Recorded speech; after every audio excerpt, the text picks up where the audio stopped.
The textbook has a great discussion of a heterogeneous versus homogeneous top management team. So let's just talk about teams in general in this idea of diversity. And obviously, heterogeneous means it's fairly diverse, and homogeneous means it's not very diverse. It's not what people sometimes think it is. So the first question is diverse how? Typically in society, when we talk about diversity, we're talking about their ethnic or their skin color, their gender, those sorts of things. Well, in a business, that can be important, but it can also be a lot more subtle than that. What kind of background did they come from? Did they come from a somewhat privileged background or a very blue collar background? Did they come from actually poverty? Where did they go to school? What kind of degree do they have? Engineering versus graphic design versus marketing versus a law degree. All of those different educational programs tend to stamp people in a particular way. What sort of function did they come from? So you have to think about the sorts of diversities that you're looking for that you think contribute to building a good team. Here's a couple of things to think about. Are you interested in having diversity in work ethic in your team? Probably not. Are you interested in having diversity in integrity in your team? Probably not. And so different does not always equal good. There are some things that you want people to be alike, and then there are some things where you probably consciously want to cultivate diversity in your top management team. Now, here's always the challenge of managing diverse teams or heterogeneous teams. Are the differences such that they fly apart, or are they able to bond together and make the differences work? And here's the way I like to explain that. Imagine that you go to any professional sports game. When you go to that game, and let's use the Dallas Cowboys, for example, the vast majority of the people in that stadium are going to be what? Rabid Dallas Cowboys fans. But they're going to be fairly different. Now, they may all tend to skew affluent just because the price of the ticket is so high, but you've got a pretty diverse bunch there. If you go to a baseball game where the ticket prices aren't as high, you see definitely a diverse audience, but they're all united on what thing? Being a Dallas Cowboys fan. And so if the task is to promote the Dallas Cowboys, suddenly this rich financier and this guy who drives a delivery truck for a living can maybe, in fact, cooperate and can work very effectively together when the goal is do something good for the Dallas Cowboys. It's because they have that strong bond around the common mission, do something good for the Dallas Cowboys. That's the key to managing diversity in your team, is you have to create that common bond, that common sense of purpose, that we want to do something good for the organization. We want to do something good for the customer. When you have that strong bond, then all of these differences become assets and they're able to be managed. Without that strong bond, all of these differences just become differences and they're probably going to tear you apart, which goes back to culture. That's why culture is so important. Culture can be what takes a very diverse top management team or just any team and actually makes it work very well together because people are focused on things that are important to them.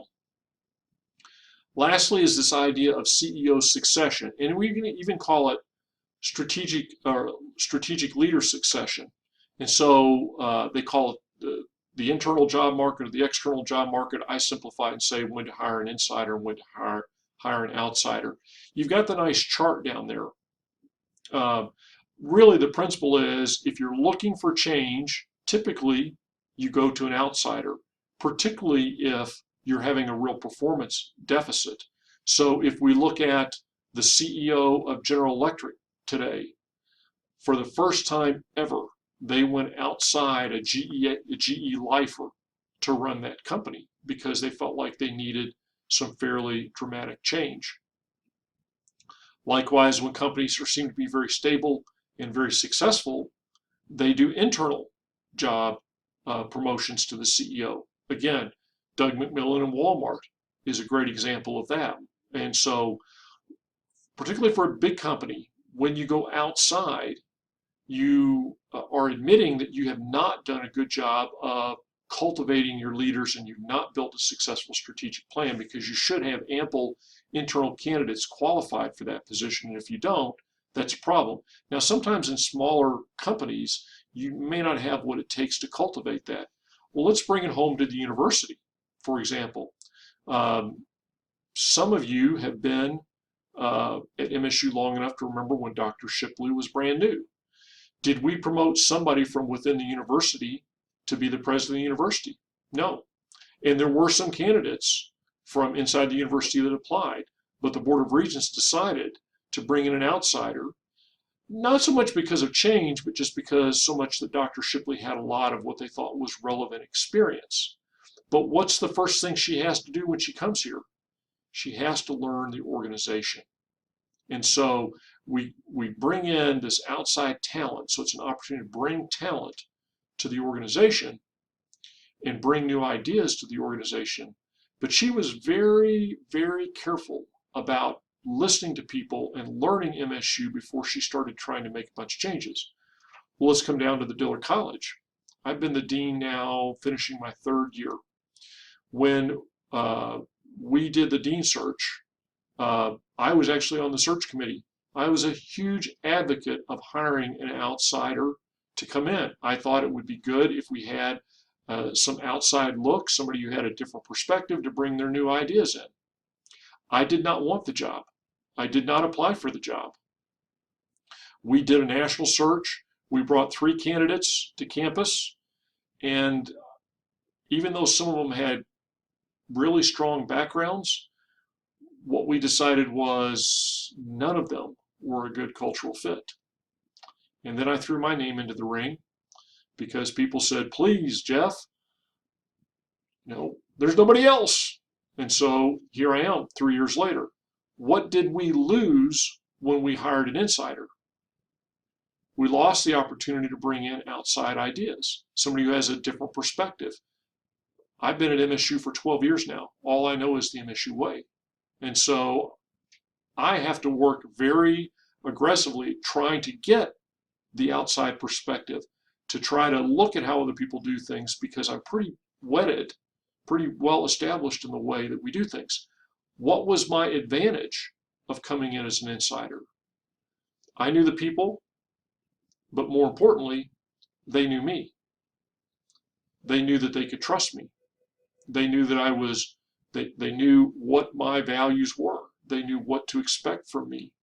And frankly, it would be very hard, because faculty is always a strong culture, and faculty does not like change. I think that's pretty true across academia.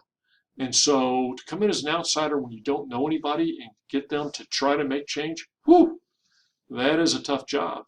And so it's tricky to do the right kind of hires. But if you go back to the whole idea of leadership, the most important thing you do is hire a good leader.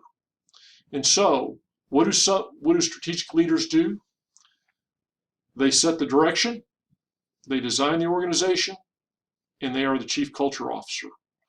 Speaking of culture, it is so powerful, so important. And again, you all know me well. I'm a huge believer in high ethical standards. And then managing the team sounds easy. It really is challenging to make it happen. I hope you've been inspired by this discussion of strategic leadership.